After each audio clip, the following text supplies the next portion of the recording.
Thank you very much for spending some time tonight to learn a little bit more on how we're looking to invest in Madison's future. My name is Mike Hernandez, and you're going to hear from several of us talking about the upcoming referendum. Over the last several years, the schools have been focusing in on the strategic framework in which we're attempting to align our programming throughout 4K through 12. With the framework, we're focusing on excellence, belonging, creativity, racial equity, social justice, voice, and focus. Throughout the presentation, you're going to see these core values reflected in our asks for the referendum of 2020. The last several years, we have focused on providing equitable opportunities for all students in the MMSD school system. This focused work, we are very proud to say that almost all of our elementary schools have showed improvement in literacy and math, with 12 of those schools exceeding their goals. We understand that we still have a lot of work to do, but we still are proud of our elementary schools. We've seen steady progress throughout our middle schools as they're preparing to move into high schools. Our 4 comprehensive high schools have seen some amazing growth in both GPA as well as our 4-year graduation rate. We're extremely proud of the hard work that our MMSD staff, students, and community has been able to do to see this academic progress. However, we're painfully aware that our buildings are tired, and we think that our students and our staff deserve 21st century facilities. You will hear some of the asks from both the operating referendum as well as the capital referendum question. It is our belief that our students and staff deserve 21st century facilities.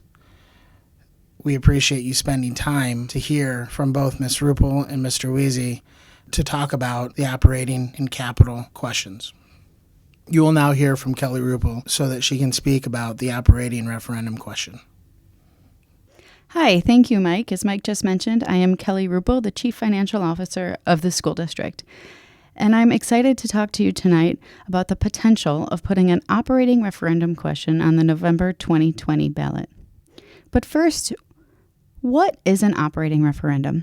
An operating referendum is when the school district puts a question on an election ballot. And in this case, we're looking at the presidential 2020 ballot that asks you, the voter, would you be willing to allow the Madison Metropolitan School District to increase property taxes above and beyond state revenue limits in order to continue to fund the high-performing education available for students here in the Metropolitan School District?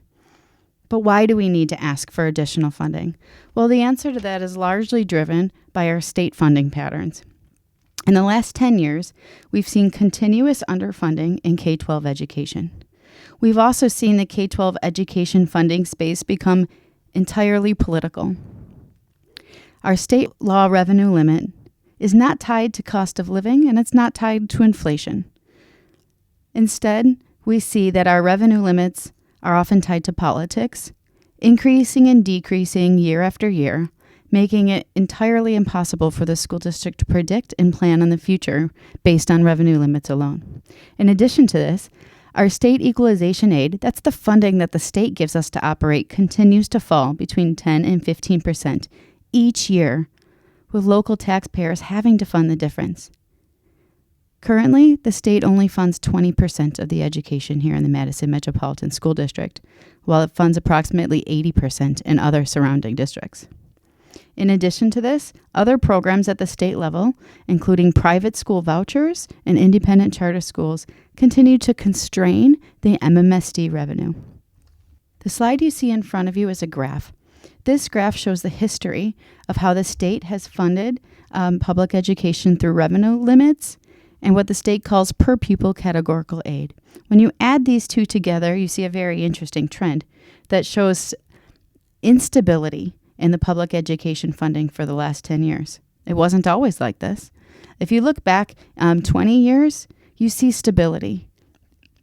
What that first 15 years in the graph tells us is slow incremental growth tied to inflation.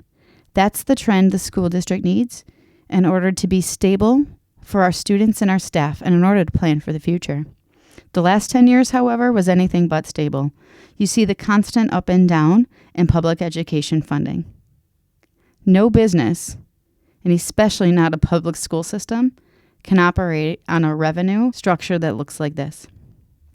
So instead, what we're suggesting is that Madison might consider taking more local control of our revenue limits.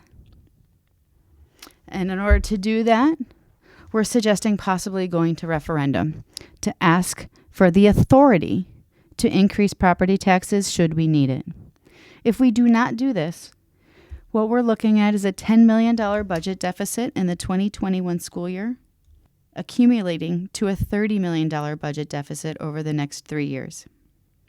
Going to an operating referendum to exceed the revenue limits would allow us to continue to provide a variety of student programming in arts, music, science, technology, athletics, and more. We're proud of the offerings that we have for our students. We'd also be able to adhere to our current local class size policy. We'd be able to attract and retain high-quality teachers, which are the core of our academic offerings. In addition to all this, we'd be able to maintain and expand our vision for bringing equity to Madison Public School District, including programs like Grow Your Own and creating historically accurate and culturally relevant curriculum for our students. This graph shows the operating referendum ask from 2016 in the orange bars. So in 2016, we asked the local voters a similar question. It was a 4-year reoccurring ask. In the first year, we asked for $5 million in 2016-2017. 2017-18, another $5 million was approved. 18-19, $8 million was approved. And in 19-20, $8 million was approved. The voters approved this on the 2016 ballot, and our Board of Education was able to use that funding approved by the voters in order to maintain stability while we were seeing the ups and downs in the revenue limit that I suggested to you earlier. That's the reason why MSD has been able to maintain stability in our funding and our staff and gain the momentum that we've gained thus far. Now, that reoccurring authority ask has run out. We no longer have your authority to increase our revenue above and beyond the revenue limits. So what you see in the blue bars is the next ask. In 2021, we would potentially be asking for $8 million. In 21-22, another $8 million. In 22-23, $10 million. And in 23-24, another $10 million. This would be a reoccurring ask that would accumulate to approximately $36 million of authority to increase the property taxes. The board would not have to use all of this authority, but with your approval, would have the capacity to do so in order to fund the Madison Metropolitan School District and the vision aligned to the strategic framework that Mike talked to you about just a minute ago. If this is passed, this would approximately cost $66 for every $100,000 of home value. The average home in Madison is now $294,000, so you're looking at, for the average home, approximately $198 on average increase per year. Thank you for listening today. I'm going to hand this over to my coworker, Chad Weezy, to talk to you about the potential facility referendum. Hello, my name's Chad Weezy. I'm the Executive Director of Building and Administrative Services for the school district, and I'm excited to talk to you about some possible capital investments and reinvestments into our schools. We are exploring the possibility of really 3 different buckets of work on the capital side. One, we're looking at a reinvestment of significant nature into our 4 comprehensive high schools, East, West, La Follette, and Memorial. And we're looking to transform those learning environments, take care of some long overdue deferred maintenance needs, and in essence, get into making sure that those classroom spaces are 21st century and definitely meet the needs of those students and staff members. I'll talk to you a little bit more about those in some upcoming slides. 2, we're exploring the possibility of consolidating 2 off-campus programs that we have right now, Capitol High East and Capitol High West, where we currently have about 180 students off campus at a program that's been quite successful in terms of student outcomes. And they are in less than ideal locations for high school age students. Capital East students currently are on the third floor of Lapham Elementary School, and Capital West students are in a leased facility across the street from Memorial High School. That leased facility costs the school district over $100,000 a year. Neither of these facilities have cafeterias, gym spaces, outdoor learning spaces, science labs for any of our students. We're considering the possibility of taking Hoyt School, where we currently have primarily MSCR adults, office staff, and managers during the day, and taking that site and turning it back into a high school. That would come along with a $6 million reinvestment, and we would be excited to work with the staff, the students, and the community to reimagine what's possible at a single site, Capital High School. Lastly, we're exploring the possibility of a new elementary school presence on the south side of Madison and what we're calling the Rimrock Road area. We currently have 450 K through 5 students that live in that area that all get on a bus every day. And we are looking at the possibility of an elementary school down there.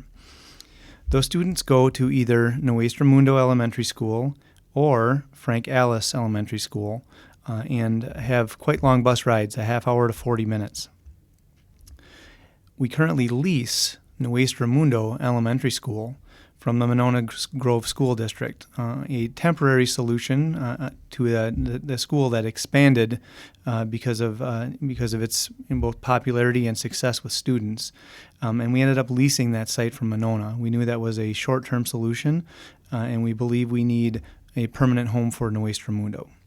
So we are exploring the possibility of moving Nuestra Mundo into that South Rimrock Road area, or moving Frank Alice Elementary into South Rimrock Road and moving Nuestra Mundo to that vacated Frank Alice Elementary. I am going to spend a little bit more time talking through the 4 high school projects. That's where the majority of the capital ask is, and want to make sure that we at least have a brief overview of what we're exploring at those sites.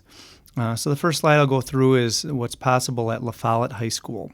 At La Follette High School, we're looking at a major reinvestment in all of our academic areas and classroom settings.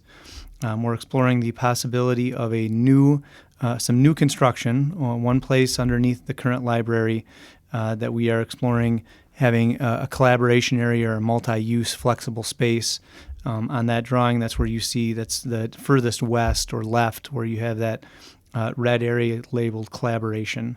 We're also looking at expanding cramped corridors down the middle of the building, a new main entrance. Right now, the entrance during the day at La Follette High School is through a renovated classroom that we've made a welcome center. We'd like to completely redo what is essentially an untouched auditorium from original construction back in the 60s. We would like to explore the possibility of some new music and practice space, and then a designated entrance for those areas. And then we're considering the possibility of taking the current spectator gym at La Follette High School and reimagining that space into a science, technology, engineering, and mathematics area. That would mean we'd need to relocate their gym, and we're looking at the possibility of a new spectator gym down where their current field house is, and then a new 2-gym expansion on the north side of La Follette. The next slide is just some renderings of what would be possible in terms of a new common space at La Follette and potentially a new main entrance. Next on to East High School. We've got a few slides for East. East is a number of stories, so I'll do my best to get through these. One, less new construction at East. East is one of the bigger high schools actually in the state as far as square footage. So it's our belief that we actually just need to renovate the existing site, and there's less of a need for expansion at East High School. We are looking at the possibility on the first floor of a new designated entrance from 4th Street. The original entrance on East Washington Avenue is not accessible, number one, and two, rarely used for staff and students any longer. And that's what that new red addition would be on kind of the bottom of that diagram.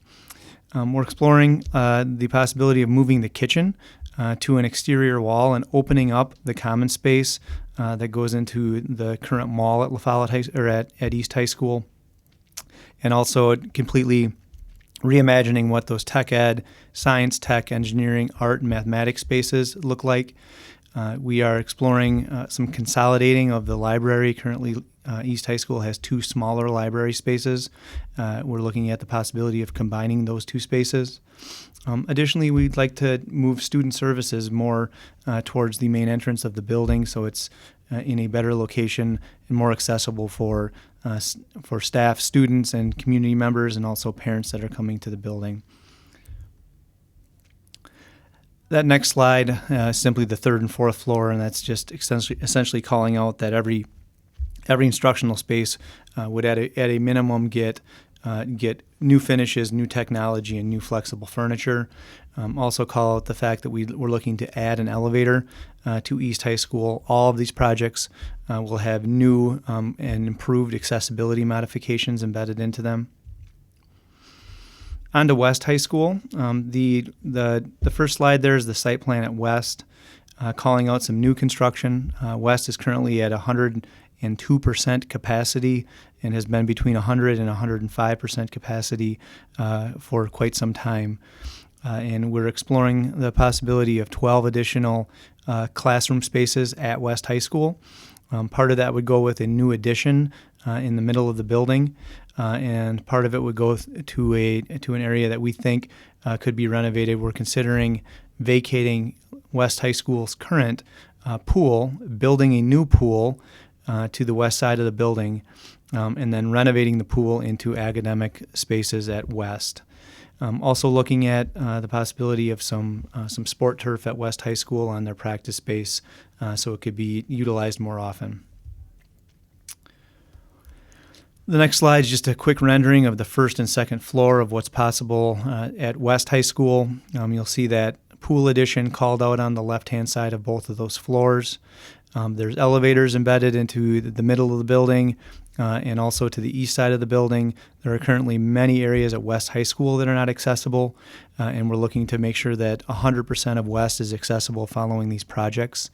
That 1st and 2nd floor diagram also calls out a small addition on the Ash Street side. I'll have some art for that later that would allow us those accessibility projects and some more traffic flow through that area of the building. The next slide, highlighting the 3rd and 4th floor, calls out that addition I mentioned previously, where we build kind of stacked 4 classrooms on top of one another for a new 8 classroom addition in the center of the building. Of course, those would be 100% accessible with a new elevator, and would be exciting for us to build some new classroom settings at West High School. Also, as you can see all the way through there, all of those academic areas shaded in light blue would be completely refinished. The dark blue areas, some of those science labs, would be a complete renovation. In many cases, taken down to the studs and rebuilt. The last slide on West is just a rendering of what's possible in terms of that historic Ash Street entrance. The new addition and new construction would be off to the left or south side of that diagram, where we'd be building against the current music and pool area. We've done our very best to take into account the historic nature of that entrance and done everything we can to make sure we mirrored that historic nature. On to Memorial High School. Memorial High School, as you can see, many new areas in terms of reinventing and rethinking those academic spaces again.